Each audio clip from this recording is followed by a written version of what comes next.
Hey guys, welcome to my online सी। मेरा नाम है देव। आज के इस वीडियो में हम लोग बात करने वाले हैं कैश विड्रॉल लिमिट इन 2022। जी हाँ, कि सैलरी और सेविंग अकाउंट के अंदर कैश विड्रॉल की लिमिट 2022 के अंदर क्या है। इसके पहले मैंने एक वीडियो बताया था जिसके अंदर मैंने आपको सैलरी और सेविंग अकाउंट के अंदर कैश डिपॉजिट की कितनी लिमिट होनी चाहिए as per the income tax या कब रिपोर्टिंग होती है, इन सब के बारे में हम लोगों ने डिस्कस किया था।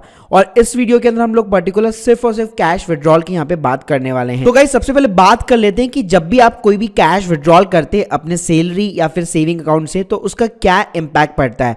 तो देखिए, जो पहला इंपैक्ट है कि बैंक जो है अब आपसे चार्ज लेने लग गए। जी हाँ, तो पहले बैंक कोई भी आपसे चार्ज नहीं लेता था, आप कितने भी विड्रॉल मार सकते थे अपनी सेविंग और सैलरी अकाउंट से। लेकिन अब मैं बात करूं तो यहाँ पे हर कोई बैंक, चाहे फिर वो प्राइवेट बैंक हो या फिर गवर्नमेंट बैंक हो, आपको केवल 3 से 5 ट्रांजेक्शन पूरे महीने के अंदर आपको फ्री दी जाते हैं। अगर उसके बियॉन्ड अगर आप बेसिकली विड्रॉल मारते हैं तो बैंक आपसे यहाँ पे एक पर्टिकुलर चार्ज लेता है। फिर ये जो ट्रांजैक्शन है, चाहे आप एटीएम के थ्रू विड्रॉल मार रहे हैं या फिर आपकी होम ब्रांच हो गई या फिर नॉन होम ब्रांच हो गई, किसी भी तरह से आप विड्रॉल क्यों ना मार रहे हो, बैंक आपसे यहाँ पे चार्ज लेता है। जैसे अगर मैं एसबीआई बैंक की बात करूं तो आप देख सकते हैं मेरी स्क्रीन के सामने ये 2021 का उनका शेड्यूल है। तो राइट नाउ एसबीआई बैंक जो है बेसिकली आपको यहाँ पे एज पर द आपका जो भी एवरेज बैलेंस होगा उसके अकॉर्डिंग आपको फ्री विड्रॉल्स जो है यहाँ पे प्रोवाइड करता है। और उसके बियॉन्ड जैसे आप जाएंगे तो 50 रुपए प्लस जीएसटी आपसे यहाँ पे चार्ज करने लग जाएगा। इसी तरह गाइस आईसीआईसीआई बैंक और अदर बैंक्स भी यहाँ पे ऐसे ही यहाँ पे चार्ज करते हैं। तो गाइस, यहाँ पे सेकंड जो इंपैक्ट पड़ेगा that is the SFT reporting. तो एसएफटी रिपोर्टिंग मैं आपको कई वीडियोस में बता चुका हूं कि अगर आप एक सर्टेन बियॉन्ड लिमिट के ऊपर जाएंगे तो बैंक को यहाँ पे इनकम टैक्स डिपार्टमेंट को रिपोर्टिंग करनी पड़ती है। तो गाइस, अगर मैं कैश विड्रॉल्स की बात करूं आपके सेविंग अकाउंट या फिर सैलरी अकाउंट से, तो ये लिमिट यहाँ पे है 10 लाख रुपए। अगर पूरे साल भर के अंदर अगर आप 10 लाख के बियॉन्ड यहाँ पे कैश विड्रॉल मारते हैं तो बैंक को एक एसएफटी बनाकर इनकम टैक्स डिपार्टमेंट को भेजना पड़ता है। तो गाइस, ये जो एसएफटी है ये आपको अपने एआईएस पोर्टल के अंदर दिख जाता है। वहां पे आपको इजीली दिख जाएगा कि आपने पूरे साल भर के अंदर कितना अमाउंट यहाँ पे विड्रॉल किया है। लेकिन गाइस, यहाँ पे आपको घबराने की जरूरत नहीं है। अगर इसके ऊपर आप ऑलरेडी टैक्स पे कर चुके, हो सकता है जो आप अमाउंट जो है यहाँ पे विड्रॉल मार रहे हैं वो आपकी सेविंग हो, या फिर मान लीजिए उसके ऊपर आपने पहले ही यहाँ पे टैक्स पे कर दिया, तो कोई भी दिक्कत वाली बात नहीं है। अगर आपके पास में अगर नोटिस भी आता है तो उसका इजीली आप यहाँ पे क्लैरिफिकेशन दे सकते हैं। साथ में गाइस, कई लोग ये करते हैं कि कई लोग जो है कैश विड्रॉल एंड डिपॉजिट का जो जिस टाइप का बिजनेस करते हैं, तो उसके लिए मैं हमेशा रिकमेंड करूंगा आपको कभी भी सेविंग या फिर सैलरी अकाउंट के साथ में डील नहीं करना चाहिए। आपको हमेशा एक करंट अकाउंट ओपन करना चाहिए अगर आप कैश विड्रॉल बहुत ही ज्यादा यहाँ पे जो है हैवीली करना चाहते हैं। तो अब गाइस, अगर मैं थर्ड इंपैक्ट की बात करूं तो that is the guys TDS impact of 194N section. जी हाँ, अब गाइस ये जो 194N सेक्शन है ये 2019 से यहाँ पे एप्लीकेबल हो चुका था। अब गाइस, यहाँ पे दो टाइप के यूजर्स होते हैं। एक यूजर वो होता है जो बेसिकली आईटीआर जिसने अपनी लाइफ के अंदर या पिछले 3 साल के अंदर कभी भी आईटीआर फाइल नहीं की है।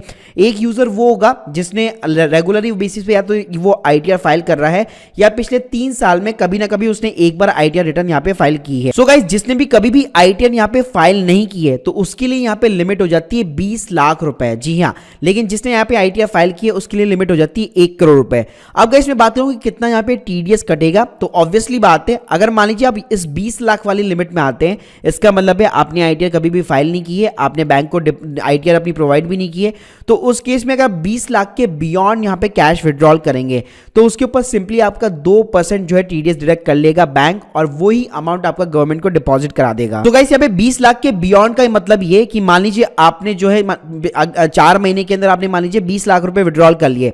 अब 5वें महीने के अंदर अगर आप मान लीजिए 50,000 रुपए भी निकालने गए तो ऑटोमेटिकली 50,000 रुपए के ऊपर 2% की रेट से जो भी टीडीएस बनेगा बैंक आपका डिडक्ट कर लेगा, और 50,000 देते टाइम आपको उसमें से वो अमाउंट काट लेगा या आपके सेविंग अकाउंट में से वो अकाउंट अमाउंट जो है डिडक्ट कर लेगा, और उसके बाद में वो डिपॉजिट हो जाता है गवर्नमेंट को। अब गाइस, वहीं पे मैं बात करूं कि जो लोग अपनी income tax return regularly file करते हैं या पिछले 3 साल में फाइल कर रखी है और बैंक को भी यहाँ पे प्रोवाइड कर रखी है, तो उनकी ये लिमिट हो जाती है 1 करोड़ रुपए। अगर आपने इनकम टैक्स रिटर्न अपनी बैंक को सबमिट कर रखी, जमा करा रखी है, तो 2% की रेट से आपका 1 करोड़ के बियॉन्ड जो भी अमाउंट आप विड्रॉल करने जाएंगे उसके ऊपर कटेगा। अगर आपने इनकम टैक्स रिटर्न फाइल कर रखी है लेकिन बैंक को नहीं दे रखी है तो उस केस में गाइस 1 करोड़ के ऊपर बियॉन्ड जाते ही यही चीज जो है आपकी 2 से 5% हो जाएगी। मतलब 1 करोड़ के बियॉन्ड जाते अगर आप सिर्फ 10,000 रुपए भी विड्रॉल करने गए तो उसके ऊपर आपका 5% की रेट से टीडीएस कट जाएगा। अब गाइस, बात करते हैं कि ये जो टीडीएस कटा, जो 194N सेक्शन के अंदर जो टीडीएस कटा है, क्या ये रिफंडेबल है तो ये देखिए कुछ ही सिचुएशन के अंदर रिफंडेबल हो सकता है। अगर मान लीजिए आपकी करंट ईयर की जो टोटल इनकम है